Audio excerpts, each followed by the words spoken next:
अध्याय 4। ब्रह्मा जी ने नारद जी से कहा, हे पुत्र, अब तुम तलातल लोक के बारे में सुनो। यह सुतल लोक से नीचे है और इसका विस्तार भी सुतल लोक जितना ही है। इस लोक का राजा मय दानव है। वो अत्यंत मायावी है। मय दानव ने ही त्रिपुर को इस तरह बनाया था कि वो किसी देवता को दिखाई ही नहीं देता था। शिव जी की कृपा पाकर उसे दैत्यों में इतनी प्रतिष्ठा मिली जितनी प्रतिष्ठा देवताओं में विश्वकर्मा को प्राप्त है। तलातल लोक के उद्यान फल फूलों से भरे हुए हैं। इस लोक को भी स्वर्ग के समान ही समझना चाहिए। हे नारद, मैं दानव वहां रहकर अपनी संपूर्ण प्रजा समेत शिव जी का स्मरण और पूजन किया करता है। इतनी कथा सुनाकर ब्रह्मा जी ने कहा, हे नारद, अब तुम 5वें महातल लोक के बारे में सुनो। इस लोक में कद्रु का पुत्र तक्षक राज्य करता है। तक्षक के फण में इतने रत्न जड़े हुए हैं कि वहां कभी भी अंधेरा नहीं होता। तक्षक सुषेण, कुहक आदि महाविषधारी सांप हैं जिनके माथे पर मणियां लगी हुई हैं। वो वहां निवास करते हैं। उनके विहार के लिए हर तरह की सुख सामग्री वहां उपस्थित है। वे सब भगवान सदाशिव के परम भक्त हैं। तक्षक हर दिन शिव जी का स्मरण, पूजन और ध्यान में संलग्न रहकर स्तुति करता है। हे भगवान सदाशिव, आप भक्तों का पालन करने वाले हैं। आपकी महिमा को ब्रह्मा, विष्णु, शेष, शारदा, नारद, व्यास आदि देवता और ऋषि मुनि भी नहीं जानते। हे नारद, अब तुम रसातल लोक के बारे में सुनो। यह लोक महातल के नीचे है और इसका विस्तार भी अन्य लोकों के बराबर ही है। इस लोक में कालकेय और कवच नामक दानव और दैत्य निवास करते हैं।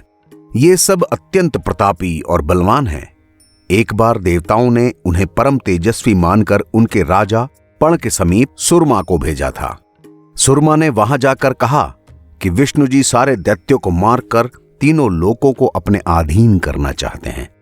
इसलिए तुम लोग उनसे त्राण पाने के लिए भगवान सदाशिव का पूजन करो। सुरमा की बात सुनकर सभी अत्यंत भयभीत हुए और दिन रात भगवान सदाशिव की पूजा में लग गए। शिव जी के कृपा पात्र हो जाने के कारण अब वे संपूर्ण तरीके से निर्भय हैं।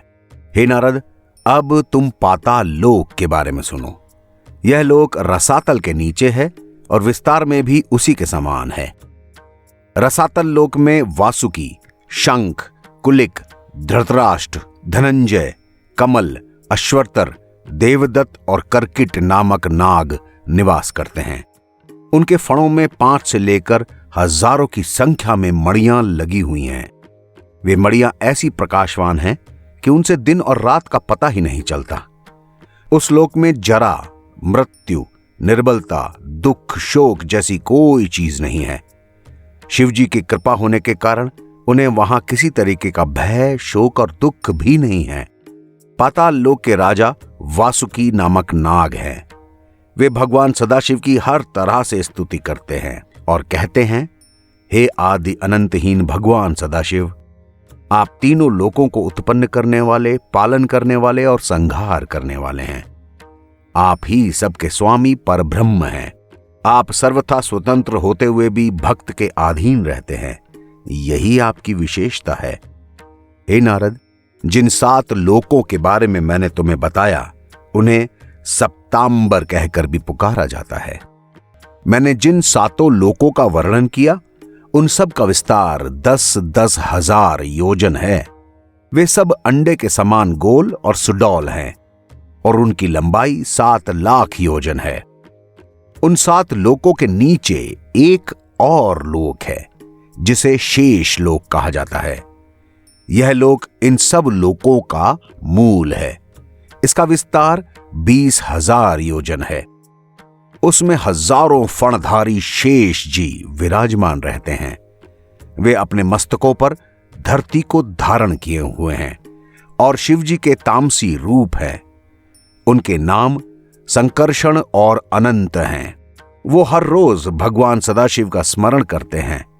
वे प्रलय काल आने पर रुद्र की दोनों भौवों के बीच से पैदा होकर 11 शरीर धारण करते हैं और उनके प्रकाश से प्रलय करके सबका नाश कर देते हैं। उस समय उनका स्वरूप महाभयानक होता है और उनके हाथों में त्रिशूल दिखाई देते हैं। प्रलय कर लेने के बाद वे अति सुंदर स्वरूप धारण कर लेते हैं।